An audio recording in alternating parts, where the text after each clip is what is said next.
Joining me today is the Australian author Katharine Pollock. Katharine was the author of 2022's Her Fidelity, and her second novel titled Starry Eyed is due out later this year on Wakefield Press. Katharine has contributed to several literary journals and has also written for The Guardian. Katharine also holds a PhD, which she obtained from the Western Sydney University, and is currently working with Writing New South Wales as a program manager. So when you started writing Her Fidelity, did you already have an agent at that stage, or was this something that came up? Yeah, so it's an interesting question for me in particular because I did not have an agent when I was published.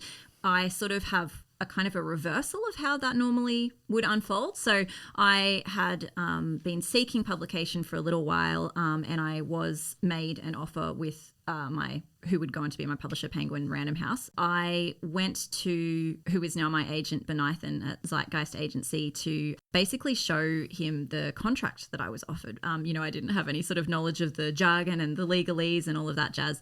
So I just wanted to make sure it was fair and square. To be fair, I probably would have signed even if they'd offered me no money. I was very excited. But so he actually offered to represent me at that moment. And so, usually it is the other way around. Obviously, your agent is there. In the first instance, they would broker the deal and try and seek that representation, or I should say publication for you.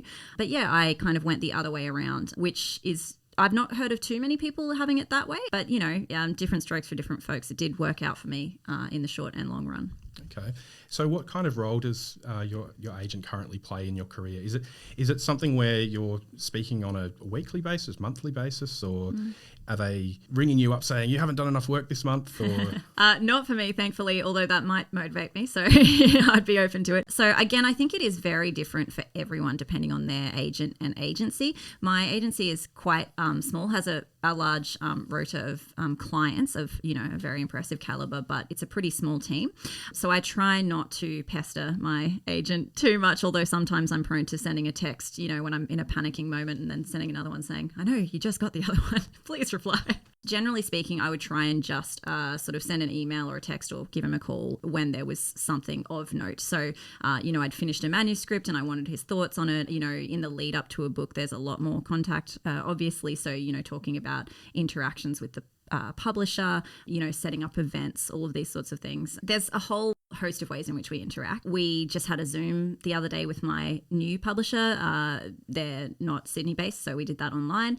I let him sort of negotiate the kind of technical aspects of that, but he won't always be present, in the room, so to speak. In this instance over email, there's often me and my publisher just sending emails between us, so I try again not to loop him in unnecessarily, but he's very available to me and he's pretty local to where I live as well. So I even worked for him for about 6 months last year, which was fun, around the office. So it's pretty kind of casual and close, but at the same time, largely around the logistics and, things of that nature. But I would describe what he does as being kind of an advocate for me. He and the agency at large would be constantly, or not constantly, where as needed, would be sort of promoting my work to various publishers and, putting me forward for events and awards and things of this nature.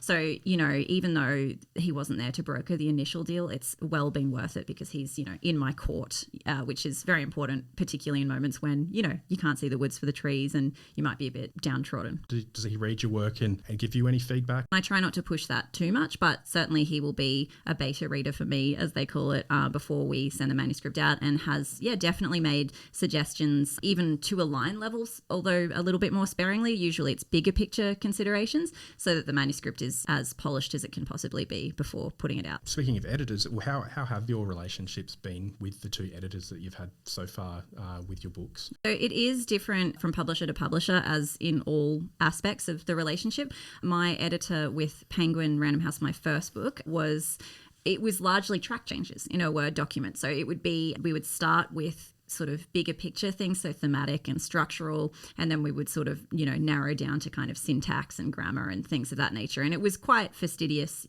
as it needed to be and should be towards the end. And we probably went through 3 or 4 iterations of the whole manuscript, I would say. But that would also differ from author to author. Some people would present the first draft, to their publisher and or agent. I tend to edit as I go, so it's, in a fairly robust, if not polished state by the time I get it to them. Working with editors, have you you actually found anything that you didn't know about how you write? Yeah, absolutely. And it continues to happen, which I think, to be quite honest, is a good thing. You know, I look back on my writing career and I think I am a lot better than I was, one would hope. And I think I am quite a good writer now. I don't think I necessarily used to be, but I had the passion, and there were certain things there that popped, there was potential. But yeah, a really good editor will highlight, I don't even want to frame it as your flaws, highlight what needs to be reconsidered, in such a way that they don't make you feel down on yourself. It's about the work. Self-conscious. Well, exactly. Yeah. So, if you're too self-conscious, you can't do the writing authentically. And so I've sort of learnt to say to myself, it's about the work, making the work its best possible self, not me making myself seem the best, So they pointed out things like in the first novel, it was just joke after joke after joke after joke. And I was cracking myself up, but it was preventing kind of a real emotional heart to the story. So I sort of had to pare that back. I mentioned the passivity of the character. I wasn't really aware of that as I was writing it. You can't see the woods for the trees. You're so close, to your character and to your story initially. And there's definitely been similar but different things with the novel that's coming out. The first iteration of that was a completely different beast. It had footnotes, it had metafiction, it had screenplay elements. And I, again, thought I was being so clever. But I was being far too clever and I wasn't doing it well enough. And it was, again, impeding the sort of emotional thrust of the story. It's better to sort of put more in and you can take it out rather than starting with a skeleton. And Yeah, exactly. And I used to be an underwriter. I think it was born of not having the confidence or being too self-conscious, as you said. And I, would only write short pieces and I just kind of couldn't bring them to much in the way of fruition. Now I have an abundance of words. So again, I think that's something that comes with confidence and time. Yep. My next question is related to your publishers. So your next book, Starry Eyed, is coming out in Wakefield Press, who are an independent Australian publisher from my hometown, Adelaide. That's right, yes. Have you noticed much of a difference working with the two companies? Yeah, definitely. Not to be too simplistic, but having Penguin Random House be in Sydney meant that there were but certainly opportunities to meet face to face, even though that was on the borderlines of COVID lockdown. So I was lucky enough to still get to meet them, which is quite important to me, to meet people face to face. I was lucky enough to meet my current publisher, Maddie, in person shortly after we signed, but since then it's largely been email and the odd Zoom. So that kind of, the mechanics of the relationship are a little bit different. Also, it's just such a smaller team at Wakefield. It's such a smaller operation that, my publisher is my editor, as opposed to that being two separate roles. A lot of the decisions that would be allocated to different people, a promo person, a publicity person, et cetera, is shared across a much smaller team. But then there's also quite a high degree of, I would say, sort of intimacy and reciprocity in terms of the author-publisher relationship with a smaller press, I have quite a lot of input into things like the cover art direction, all sorts of work that's beyond just the words on the page. And it's maybe a little bit more casual in a certain way, although obviously still highly professional, but it is a different setup in that way. If you could put your books out in the order that they've come in, would you go independent first or?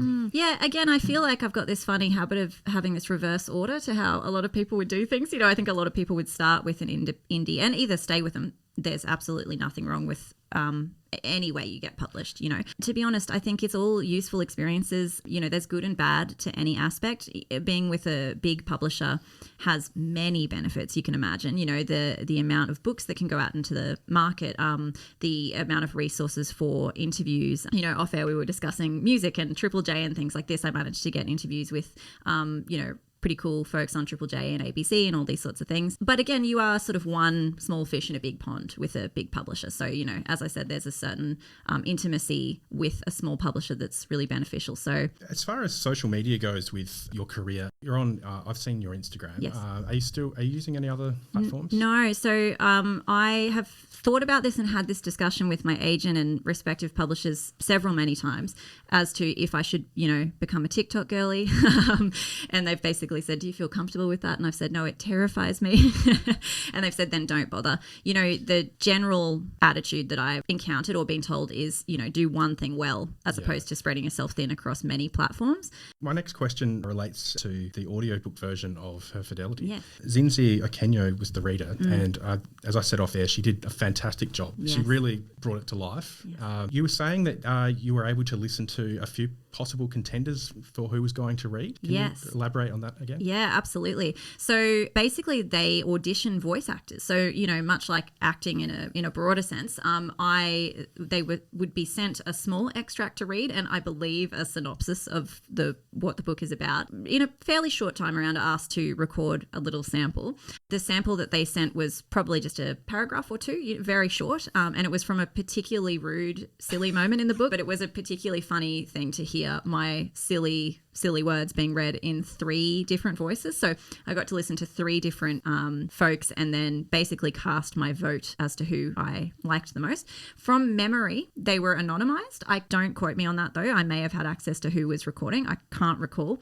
So I'd sort of put through names of people I suggested that would be good to do it. But to be quite honest, I didn't have a huge amount of knowledge about voice actors and who would be appropriate. So I really, let them lead the charge with that. I think particularly with your book, I think it's particularly important that you did have the right person, especially because there's the Australian vernacular in it as well. It gave it that authenticity. Yes. Yeah, absolutely. And I agree. I think Zinzi did such a fantastic job. The protagonist in that novel is complicated, we shall say. Not everyone loves her, which was intentional. How much that worked or didn't work is up to the reader. But I think having the right voice actor to capture the cadences, the nuances of the way that character speaks was really important to me. Yeah. Another interesting aspect to it, I've listened to a few audiobooks, but they tend to be ones from a few years ago now, and the production's it's pretty much just someone speaking into a microphone, probably in their pajamas in their bedroom. Yeah. But this one, I noticed there were like little effects on her voice at different times, particularly, I think it was mainly when it was someone speaking on the phone, just little things like that. I thought, do you have a preference for how your work is consumed, listened to or read? Does it matter? No, to be honest, I don't. I think if I did have an audiobook that was inferior, obviously I wouldn't want that to be the first way people consume it, because you do hear it differently. I would say I do listen to audiobooks. I think any way that you read, you're reading. There's, again, a little bit of maybe historical snobbery around audiobooks as a way of consuming media. But we've always had people reading from there, like authors doing book festivals and reading from them. Well, that's right. And we treasure those experiences. So it's quite silly to put, these judgments on. Like Radio National as well, for a long time. I don't know if they're still doing it, but for a long time they had people reading books in like a serial. And exactly. And one of my favourite podcast series is The New Yorker. I've forgotten the name of the series, but they get one established author to read a short story of another established author, and it's just fabulous. But I would say that I probably, because it is my little baby or my babies, I probably would, if I had to choose, have someone read it as I've written it. Only because we all see it differently in our mind's eye. So it's so interesting to me to think that, you, Jared, might visualize the protagonist, Kathy, in a completely different way to, even me as the writer. But that's more from kind of curiosity about people's different reading experiences than a preference in that particular way, if that makes sense. Yep. Yeah. Is Starry Eyed going to have an audiobook? Or?